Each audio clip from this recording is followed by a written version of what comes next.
welcome back. I'm Keith, and this is my channel, The Hiking Dad. As I mentioned a little bit in my last video, my daughter Hadley, who is sort of like the inspiration for this channel, hence The Hiking Dad, has really got into hiking. She is 10 now, and we've been already on 3 trips together. Her first trip was when she was 8. We did about 17 kilometers. It's like a one night, the backcountry. When she was 9, we did about 27-ish kilometers, spent a couple nights. And last summer we did 43 kilometers over 3 days and 2 nights. And so we actually just booked a trip for this summer in Jasper National Park and plan to do around 55 kilometers. And so she's a great partner to go hiking with, and we just love, spending time together and just being outdoors together. Also booked a 5-night solo trip in Banff National Park this summer, and so a little bit nervous about doing that long as a solo. I've done a 2-night, but never anything remotely close to this, and so but also just really excited about getting that adventure going later on this year and into the summer. Tonight I want to look at 3 things gear-wise, more items that I have really liked and like the value that it's brought to me. And all this gear in front of me is stuff I've purchased and in turn use on trips. So the first piece of gear I want to talk about is this. So I purchased this last year before the hiking season. This is the Thermarest pillow. Now I'm 39 years old now, and I did 3 seasons of like air pillow or stuff sack with clothes, and I was like, I've had enough of that. Like I'm at home. I love having a great pillow at home, and so to get this and really just pull the trigger on this, I have not been disappointed. Like I said, for me, having a great pillow really helps with a great sleep for me, and so it's no different in the backcountry. Sleep's so important, and so this has been really a game changer. It's around 45 bucks Canadian, but for me, it's just been well worth the cost. What's really cool is it really just does like compresses down into something like quite a bit smaller. So it's easier when you're in the backcountry and you're hiking, compresses down. It's got this little loop system here, kind of just hooks in, and then it, compresses down to, that size for me. And really what's great is when you're ready to go to sleep, you just undo it, poof it up a little bit, give it the old poof, and it's ready to go for the night. And so it's great for sleeping time. There's a lot of times last year that I would just literally throw this in inside my sleeping bag and just like push it to the bottom of my pack, and so it really doesn't take up much space, but it makes a significant difference. The second item I have is, it's clearly more than just a single item, but I actually created my own first aid kit. And so to start, I use this first aid bag from the company is called Space Bear. This bag is 7.5 inches by 5 inches, and it's made from a really great lightweight and waterproof material called Dyneema. I stick this in the outside pouch of my pack, so it's easy to spot and find if needed. And inside, I'm still trying to dial this in, really for the items that I need. But things that I have, I've got obviously some gloves in there.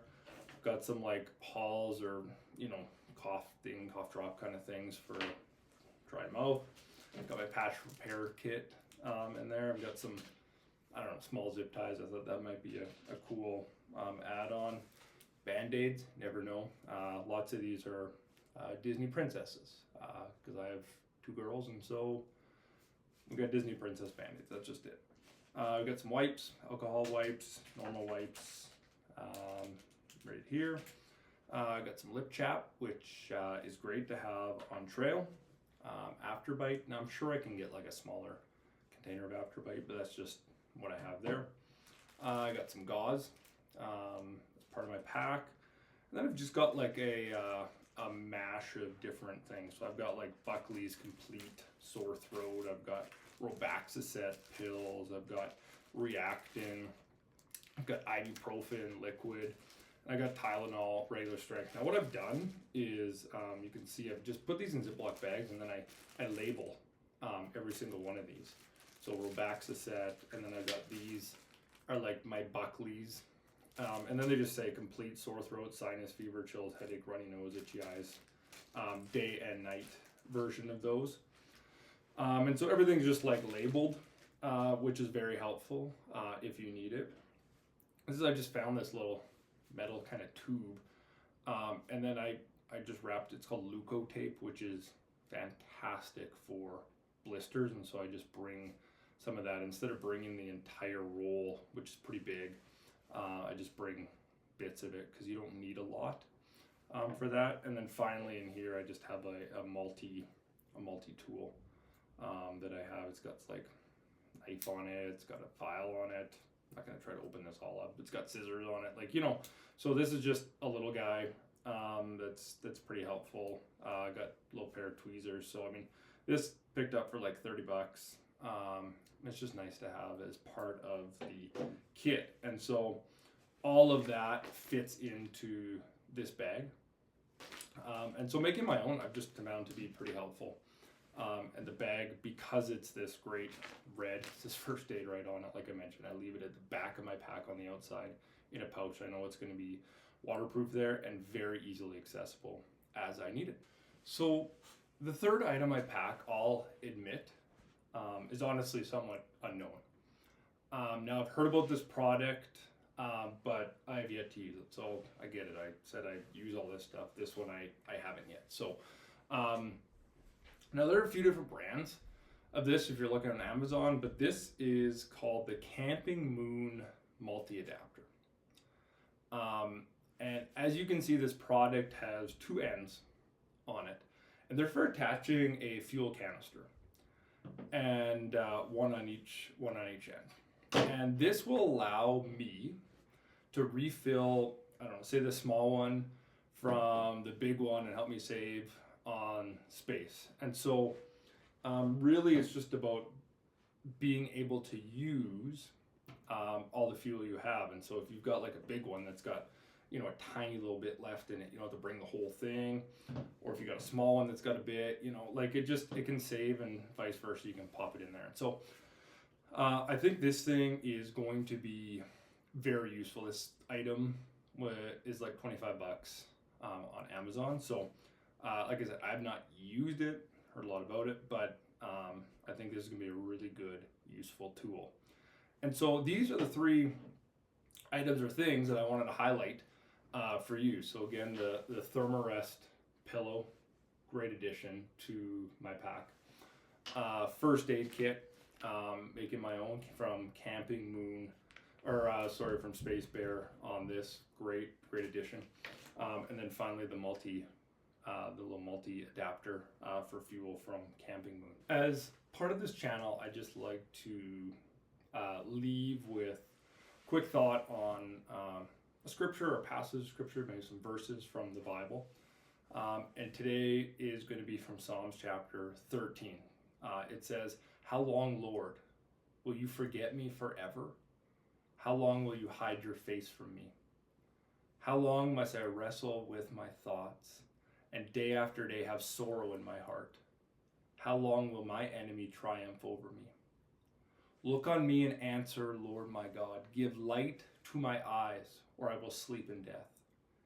And my enemies will say, I have overcome him, and my foes will rejoice when I fail. But I trust in your unfailing love. My heart rejoices in your salvation. I will sing the Lord's praise, for he has been good." You know, David, the author of this, really starts out with this, like, how long will you forget me? Will you forget me forever? How long, God, will you hide your face from me? And I think it's easy for us as Christians, or just people in general, to wonder where God is, to wonder if God is, you know, hiding on us, that That we have all these thoughts that run through our mind day after day. And David mentions this, I wrestle with my thoughts day after day, and have sorrow in my heart. And yet in the midst of that questioning, in the midst of that wondering, of the midst of like, God, where are you in my circumstance? Where are you in my thoughts? Where are you in my life? Are you even there? David comes back to this truth in verse 5. It says, but I trust in your unfailing love. My heart rejoices in your salvation. I will sing the Lord's praise, for he has been good to me. And I just want to encourage you. If you're going through a season or a time where you're just really wondering where God is, and you're like, God, I follow you, I love you, and yet what are you forgetting about me? Like, hello, I'm here. And yet David, who's called the man after God's own heart, is wondering the same thing. But he comes back to this truth that is so important for us as followers of Christ to come back to in times of trial, in times of questioning, times of doubt, is that God is who he says he is. I will trust in your unfailing love, that no matter your circumstance, no matter your situation, that God is there, and that you can trust in his unfailing love, and that you can rejoice in your salvation. He never promised this world would be easy. He never promised this world would be without trials or temptations, but he did promise that if we look to him, he will be there. I will sing the Lord's praise, for he has been good to me.